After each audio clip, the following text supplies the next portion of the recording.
নমস্কার সকলকে। আজকের আলোচনার বিষয় হচ্ছে রবি কোন কোন ঘরে কি ফল দিয়ে থাকে। রবি যদি লগ্নে থাকে, প্রথমভাবে প্রচুর অর্থের মালিক, সমস্ত অর্থই নিজের মেধা ও বুদ্ধি দ্বারা খেটে আয় করা। জাতক রোজগার করলেও অর্থ ও সম্পদের পিছনে সে ভাবে ছোটে না।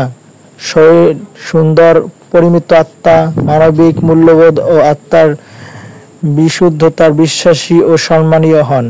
জাতকের পিতা এবং জাতকের আয়ু দীর্ঘ হয়। জাতক গাড়ির মালিক হয়। জাতকের প্রথম সন্তান পুত্র। জাতক সমাজের গণ্যমান্য ব্যক্তি হিসেবে বয়সকালে স্বীকৃতি লাভ করবে।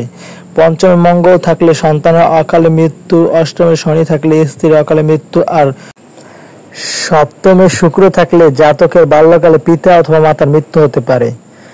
2. রবি দ্বিতীয় ভাবে ছোটবেলা থেকে যাবতীয় সুযোগ সুবিধার মধ্যে জাতক লালিত পালিত হয়। খুব ঐশ্বর্যশালী পরিবারে জন্ম হয়ে থাকে এদের অনেকে সেনাবাহিনীতে চাকরি করে এবং বংশের ঐতিহ্য আর উচ্চতে নিয়ে যায়। পারিবারিক মূল্যবোধ বা সম্মান রক্ষায় চরমভাবে বিশ্বাসী হয়। জাতকের জীবন খুব উজ্জ্বল। জাতক নিজে সুখী হয় এবং অপরকে সুখী রাখার চেষ্টা করে। শ্বশুরবাড়ির লোকদের জাতক থেকে বিশেষভাবে উপকৃত হয়ে থাকে। 3. রবি তৃতীয় ভাবে যদি 3 নম্বর ঘরে থাকে, চন্দ্র কোনো ভাব অন্য কোনো গ্রহ দ্বারা কুপিত না হয় বা নিচস্থ না থাকে, তবে জাতক জাতিকা মায়ের আয়ু দীর্ঘ হয়। জাতক যখন জন্মায় তখন এরা পারিবারিকভাবে বিশেষ বিত্তবান হয় না। এরা জীবনের শেষ দিকে আর্থিক সচ্ছলতা পেয়ে থাকে। জন্মকালীন মঙ্গল যদি শুভভাবে অবস্থান করে তাহলে জীবনের সাফল্য ভালোই পেয়ে থাকে, আর সম্পদ যদি অশুভভাবে অবস্থান করে তবে জীবনের ব্যর্থতা ভাগ বেশি হয়। অশুভ রাহু কেতুর জন্য মামার বাড়ির লোকেরা বিশেষ খারাপ অবস্থার মধ্যে পড়তে থাকে। বেশিরভাগ ক্ষেত্রে জাতক জাতিকার অঙ্ক, জ্যোতিষ বা লজিক জাতীয় বিষয় পারদর্শিতা লাভ করে। 4. রবি যদি চতুর্থ ভাবে থাকে, জাতক জাতিকা হয় আবিষ্কারক প্রকৃতির। বিশেষ করে রবি ও চন্দ্র যদি উচ্চস্থ থাকে তবে এরা জানে কিভাবে রোজগার করতে হয়, তাই এরা প্রচুর অর্থের মালিক হয়ে থাকে। সরকারিভাবে যুক্ত থাকলে এরা অনেক সময় দূর দেশে ভ্রমণ করে থাকে। এরা যা রোজগার করে তা প্রায় সবটাই সন্তানদের জন্য রেখে যায়। এরা মিতব্যয়ী জীবনযাপন করে থাকে। এরা সুস্বাস্থ্যের অধিকারী হয়ে থাকে। যতদিন বাঁচে ততদিন উত্তরস্বর অর্থ বৃদ্ধি পেতে থাকে। এদের সপ্তমে শনি থাকলে যত বয়স বাড়বে তত দৃষ্টিশক্তি ক্ষীণ হতে থাকে। চন্দ্র যদি প্রথম ভাবে থাকে আর শনি শুক্র যদি সপ্তমে থাকে তবে অল্প বয়সে যৌন বা কাম শক্তি হারিয়ে ফেলেন। 5. রবি যদি পঞ্চম ভাব বা পঞ্চম ঘরে অবস্থান করে, রবি এবং বৃহস্পতি যদি বলশালী হয়ে থাকে তবে খুব ভালো সরকারি চাকরি হয়ে থাকবে।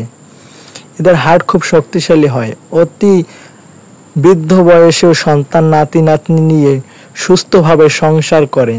আধ্যাত্মিকভাবে এদের চেতনা খুব উচ্চ হয়, তবে এর জন্য অবশ্যই রবিকে শক্তিশালী করতে হবে। রবি দুর্বল থাকলে বিপরীত ফল হয়। দশমে বৃহস্পতি অবস্থান করলে অনেকে একের বেশি বিবাহ হয়ে থাকে। শনি তৃতীয় থাকলে সন্তান ভাগ্য খারাপ হয়ে যায়। অনেকের ক্ষেত্রে সন্তানের অকাল মৃত্যু পর্যন্ত হতে পারে।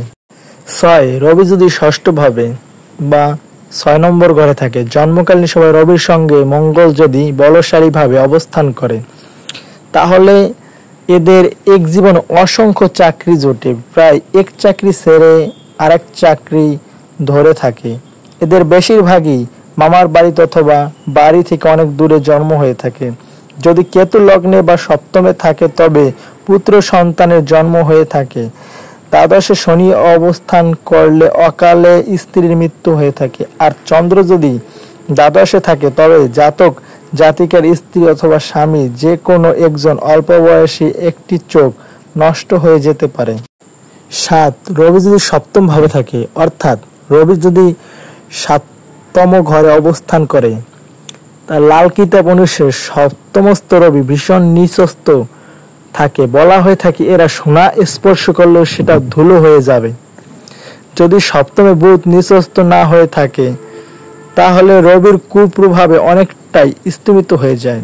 জাতক জাতিকে শুধুমাত্র বুধের বাদন্যায় জীবনে অনেকটা উন্নত করতে পারে। এখানে রবি জীবনে অন্ধকার দিকটাই বেশি করে তুলে ধরে।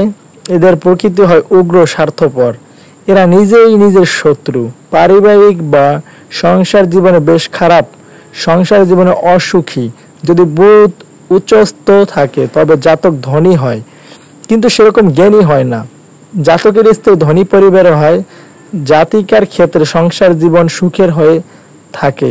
আর রবি যদি অন্য গ্রহ দ্বারা কুপিত হয়ে থাকে তবে সন্তান, কথা বলার কোনো সমস্যা হয়ে থাকে। রবি যদি অষ্টম ভাবে অর্থাৎ 8তম ঘরে অবস্থান করে, অষ্টমস্থ রবি জাতককে মৃত্যু সেভাবে মোকাবেলা করতে হয় না। বাড়িতে যখন কারো মৃত্যু হয় সে সময় জাতক দূর দেশে থাকে, উপস্থিত থাকে না। 23 বছর থেকে 45 বছরের মধ্যে এদের প্রবল যোগ উন্নতি থাকে। রবি যদি অষ্টমে থাকে তার সেভাবে যৌন কাতরতা হয় না। বড় দাদা যদি থাকে তার প্রতি স্নেহপ্রবণ হওয়াই ভালো। লগ্নে যদি শনি থাকে তবে খারাপ ফল না দিয়ে ভালো ফল দিয়ে থাকে। রবি যদি নবম ভাবে থাকে অর্থাৎ 9তম ঘরে অবস্থান করে, এই জাতক সমস্ত পরিবারকে আগলে রাখে। জাতক অনেকের উপকার করে থাকে এবং তার বিনিময়ে কিছুই আশা করে না। জাতকের পরিবারে অনেকে দীর্ঘায়ু হয়। এদের পিতামাতা বেশ বড় চাকরি করে থাকে। বুধ যদি নবমে না থাকে তবে জাতকের আয়ু হবে অতি দীর্ঘ। নবমে রবি পঞ্চম ভাবকে বেশ বলিষ্ঠ রাখে। জাতকে 22 বছরের পর থেকে উন্নতির যোগ অবহিত থাকে। এক কথায় নবমে রবি বেশ ভালো ফলাফল দিয়ে থাকে। রবি যদি দশম ভাবে থাকে অর্থাৎ রবি গ্রহ যদি 10 নম্বর ঘরে অবস্থান করে, দশমস্থ রবি মানে সম্মান, সুস্বাস্থ্য ও সম্পদশালী, কিন্তু কুসংস্কারাচ্ছন্ন মন। সরকারি চাকরি করলেও পৈতৃক সম্পত্তি পেতে বেশ ঝামেলা হতে হয়। চন্দ্র যদি উচ্চস্থ থাকে বা দ্বিতীয় ভাবে থাকে তবে জাতক 24 বছর বয়সে মায়ের শরীর নিয়ে দুশ্চিন্তা থাকে। শুক্র যদি চতুর্থে থাকে বা শনি যে কোনো ঘরে কুপিত অবস্থানে থাকে তাহলে পিতার মৃত্যু হতে পারে। যদি চতুর্থ ঘরে কোনো গ্রহ না থাকে জাতক প্রতিভাবান হয়েও কোনো মূল্য পাবে না। রবি যদি একাদশ ভাবে থাকে অর্থাৎ জন্মকুষ্ঠিতে সূর্য যদি একাদশ ঘরে অবস্থান করে তাহলে জাতক দীর্ঘায়ু সুখী হয়ে থাকে। এরা প্রায়ই নিরামিষভোজী ও ধর্মীয় ভাবাপন্ন হয়ে থাকে। এদের কখনো মদ্যপান করা উচিত না বা যৌনকাতর মানসিকতা না হওয়াই উচিত।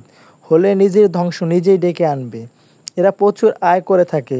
শনির প্রভাব যার বেশি, ভাগ্যের অন্যায় পথে এরা নানান কারণে কিছুটা স্বার্থপর হয়ে থাকে, তবে জীবন কাটায় বিলাসী বহুলভাবে। আলোচনা শেষের দিকে আমরা চলে এসেছি। রবি যদি দ্বাদশ ভাবে অর্থাৎ জন্মকুষ্ঠিতে সূর্য যদি 12তম ভাবে থাকে এরা বহু ক্ষেত্রে মানসিক অবসাদের শিকার হয়।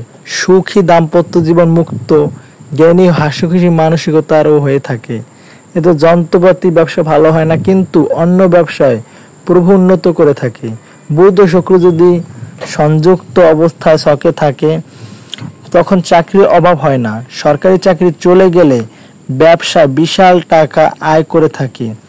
কেতু দ্বিতীয় অবস্থান করলে জাতক 24 বছর বয়সের পর প্রভুত্ব টাকা আয় করে। চন্দ্র যদি ষষ্ঠে থাকে তাহলে জাতক তার স্ত্রীর চোখে সমস্যা হয়। ভিডিওটি ভালো লাগলে অবশ্যই লাইক, কমেন্ট, শেয়ার করবেন এবং আমাদের পাশে থাকবেন। ধন্যবাদ সকলকে।